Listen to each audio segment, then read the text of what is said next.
Welcome back. This next segment in Module 1, we're going to talk about different database management systems.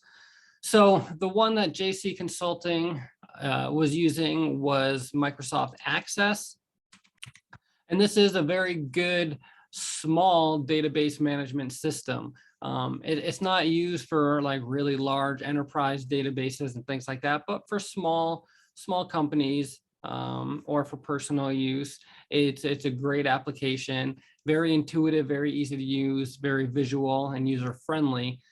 So it's a good one to start off with, and that's what we're going to be starting off with as well. And so that ER diagram that we took a look at in the last segment, let me pull that up real quick, right there.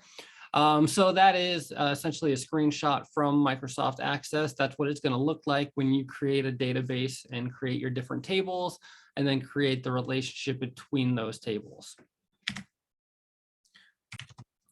So if you are working for a really large organization and have massive amounts of data and a really deep, complex database is needed, you're probably not going to use Access. And so there are a whole slew of other database management systems out there that you could possibly use. Oracle is a really popular one, MySQL, Microsoft SQL Server, which is, obviously another one by Microsoft, but more geared towards enterprise level databases. And then, there's a bunch of other ones out there that you can take a look at and do some research on.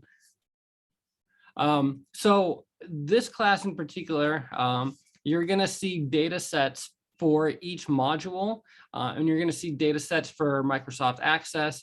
You're also going to see them for MySQL, and then you're going to see them for SQL Server as well. So we're really only going to be working in Microsoft Access for now. If you want to kind of get into those other ones, you're certainly more than welcome to. That data set is provided for you.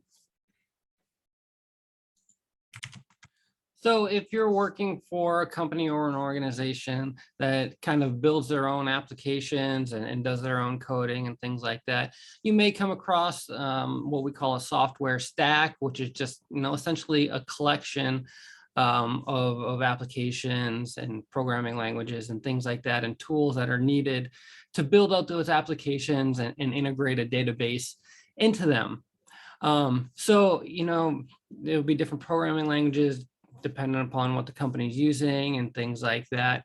But all of these different database management systems that I just mentioned, they all, at least conceptually, have the same structure when it comes to the data. And what I mean by that is, how they store the different entities and tables versus the attributes and the relationships between them and things like that. So if you're using one of these software stacks, theoretically, you should be able to kind of interchange these DBMSs, the database management systems, but just some implementations may be different, things like security, size limitations, different things like that, different tools that are integrated into them and things like that. So those may be a little different, but the actual structure of the database themselves should be universal across all of them.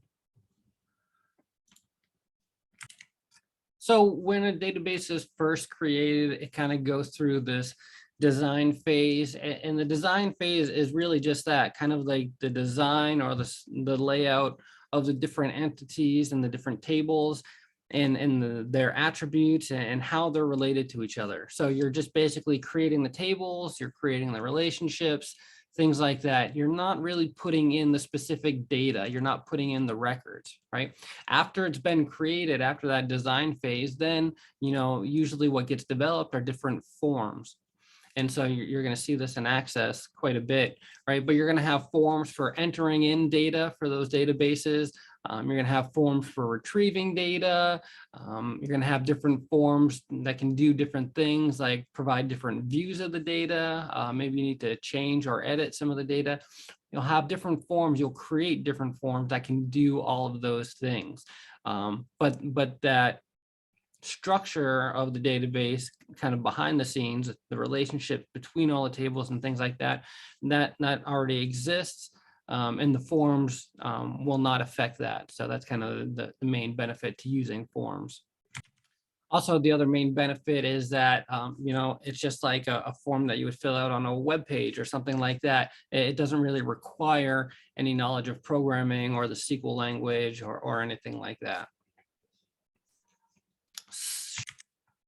Thought there was a slide that showed a form in here, but I guess not.